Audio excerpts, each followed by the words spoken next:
There are seasons in life where God feels silent, yet heaven is moving every piece on the board. You pray, you wait, you suffered, you lose, and somewhere in the middle of all that pain, you begin to wonder whether the story has already been ruined beyond repair. Genesis 43 through 50 is not just the ending of Joseph's story. It is the revelation of what God was doing in the entire time. It is the moment when hidden purpose finally steps out of the shadows. It is the chapter where betrayal meets forgiveness, grief meets restoration, and human evil collides with divine wisdom. My kings and my queens of the divine race, peace and blessings. I'm Gayton. Welcome to our channel. Joseph's brother stands before him again, but they do not know who he is. Years earlier, they threw him into a pit because they could not stand the favor of God on his life. They sold him like properties. They lied to their father. They buried Joseph in their mind long before they buried him in memory. But now famine has driven them back into the presence of the very man they once rejected. Isn't that how life works sometimes? The very things you try to destroy becomes the things God uses to save you. There is something powerful about the silence Joseph carries in this chapter. He has authority now. He has power. He could expose them immediately. He could punish them publicly. He could humiliate them the way they humiliated him. But Joseph waits. Wisdom knows when to speak and when to remain silent. Immaturity reacts instantly, but wisdom observe the heart before making a judgment. Many people today are quick to destroy others because they finally gained power after being wounded. But Joseph teaches that true authority is not proven by revenge. It is proven by restraint. The famine itself becomes symbolic. Egypt and Canaan are starving physically, but the brothers have been starving spiritually for years.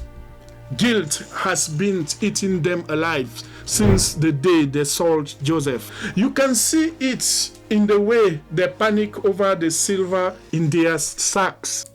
Fear always follows unresolved sin. Their minds are conditioned to expect punishment because they know what they did in secret. A guilty conscience turns everything shadow into a threat. And yet, even in their fear, God is slowly changing them. Judah begins to emerge differently in this story. This is important because Judah was once part of Joseph's betrayal, but now he offers himself as substitute for Benjamin. Can you realize that? Years earlier, Judah helps sell a brother. Now he is willing to lose himself to save one. That is what transformation looks like. Wisdom is not pretending your past never happened. Wisdom is allowing God to change who you become because of it. Some people claim they have changed, but pressure exposed them. Oh yes. Joseph tests his brothers not because he hates them, but because he needs to see whether their hearts are still the same. Heaven often allows tests not to destroy us, but to reveal whether transformation is real. Then comes one of the most emotional moments in all of Scripture. Joseph can no longer contain himself. The man who survived the pit, slavery, false accusation, prison, loneliness, and years of separation finally breaks down, weeping before the very men who accuse him or cause his suffering. But notice what Joseph says. He does not say, "You ruined my life." He says, "God sent me ahead of you to preserve life." That is divine wisdom. Average people see only betrayal. Wisdom people eventually see provision. They see providence. Joseph understood something most people never understand. God can take what humans meant for evil and weave it into a great purpose. That does not make the betrayer good. That does not make the betrayal good. It means God is greater than the betrayer. Some of you are still emotionally trapped in the pit because you keep replaying what people did to you. But Joseph shows us another perspective. If God is sovereign, if God is really sovereign, then even the pen had a purpose. Even the prison had a purpose. Even the delay had a purpose. Even the abandonment had a purpose. You thought you were buried, but God was planting you. Joseph could have become bitter. He had every human reason to become cold, cruel, and revengeful. But bitterness is what happens when pain becomes your teacher instead of God. Joseph allowed suffering to deepen his wisdom instead of corrupting his soul. That is rare. Most people became what hurts them. I've been there. I know what I'm talking about. Joseph became what God called him to be. And this is why choose God's wisdom matters so deeply. Because wisdom is not merely intelligence. Wisdom is the ability to see life from heaven's perspective instead of your own wounds. When Joseph embraced Benjamin and weeps, we witness something powerful, strength and tenderness existing together. The world often teaches men to suppress emotion or weaponize it, but Joseph shows us a godly balance. He governs nations, yet he still cries. He carries authority, yet he still loves deeply. A hardened heart is not a sign of strength. Sometimes it is evidence of unresolved pain. Then Jacob enters the story again. The old man who spent years mourning. Joseph finally discovered that his son is alive. Imagine the shock. Imagine the overwhelming flood of emotion. For years, Jacob believed the story was over, but heaven was writing another chapter. How many people today have already declared something dead that God is still working on? Some have buried their purpose. Some have buried their peace. Some have buried their calling. Some have buried their faith. But Genesis reminds us that God specializes in reviving what human eyes believe is finished. When Jacob journeys to Egypt, God speaks to him in the night and says, "Don't be afraid." That phrase appears constantly throughout scripture because fear is one of humanity's greatest prisons. Fear keeps people from obeying God. Fear keeps people from trusting. Fear keeps people from moving forward. Jacob is old now, fragile now, uncertain now. Yet God reminds him that divine presence matters more than human certainty. You do not need to know every detail of the future when you know who walks with you into it. When God says yes, no one can say no. When God says yes, no one can say no. Joseph's reunion with Jacob is one of the most cinematic moments in Genesis. A father embracing the son he thought was dead. Years of sorrow collapsing into tears of restoration. And yet, even this beautiful reunion carries a deeper spiritual lesson. God can restore in one moment what grief stole for years. People often think restoration means getting back time. No. But God's restoration is deeper than that. God restore meaning. He restore vision. He restore identity. Joseph did not merely return to Jacob alive.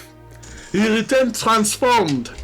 And then comes another profound lesson hidden inside Joseph's leadership during the famine. Joseph governs wisely. He prepared during abundance, so people survive during scarcity. Wisdom always prepares before crisis arrives. Foolishness consumes everything in the season of plenty. Wisdom stores oil for the night season. Spiritually, many people live emotionally unprepared lives.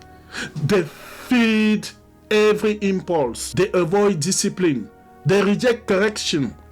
Then when famine season comes, mental famine, spiritual famine, emotional famine, they collapse because they built nothing during their season or years of abundance. Joseph teaches stewardship of resources, stewardship of suffering, stewardship of opportunity. Then we watch Jacob bless Ephraim and Manasseh. Joseph did something. He tries to correct his father because Jacob crosses his hands and places the greater blessing on the younger son. But Jacob refused to change it.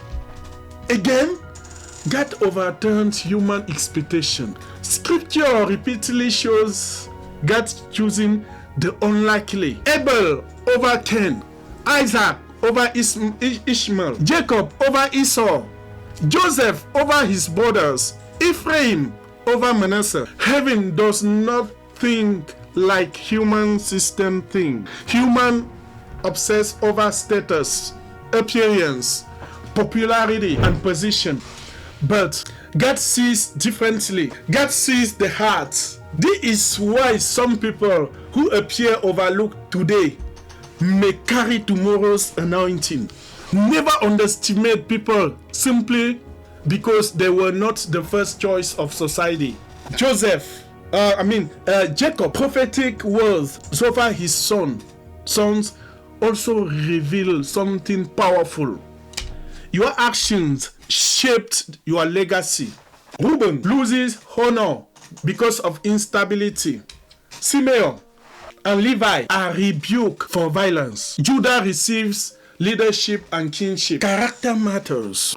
Modern culture often celebrates talent more than integrity, but God does not separate destiny from character. A gift may open doors, but character determines whether you can sustain what God gives you. And then Joseph's story closes with one of the greatest lines in scripture. After Jacob dies, his brother panic again. They still fear revenge. Oh yes, even after forgiveness, guilt keeps haunting them. So they bowed before Joseph, terrified he will finally punish them. But Joseph says something extraordinary. You intending to harm me, but God intended it for good. That sentence carries enough wisdom to transform an entire life.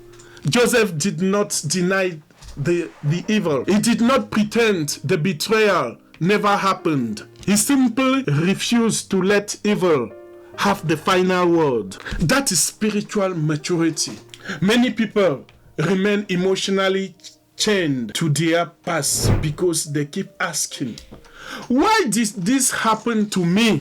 But wisdom eventually asks a different question. How can God use this for good? How can you use my suffering, what I've been through for these past 5 years, for good, Lord? The pit was not the end. The prison was not the end. The betrayal was not the end. The famine was not the end. God was building something larger than Joseph could understand why he was suffering through it. And maybe that is where you are today. Maybe you are in the middle of chapter instead of the final chapter. Maybe you are interpreted the prison as the conclusion when heaven still sees the palace ahead. Maybe you think the silence means abandonment when God is positioning you for preservation. Maybe you are angry at the delay, unaware that timing is protecting the promise. Joseph died. That's the end of Genesis. But even in death, he speaks with faith. He tells his people that God will one day bring them out of Egypt. Joseph understood that Egypt was provision, but not destiny. Comfort can never replace calling. And that is the danger many people face today. They settle in Egypt emotionally, spiritually, mentally. They settle for survival instead of pursuing purpose. But God did not create you merely to survive the famine.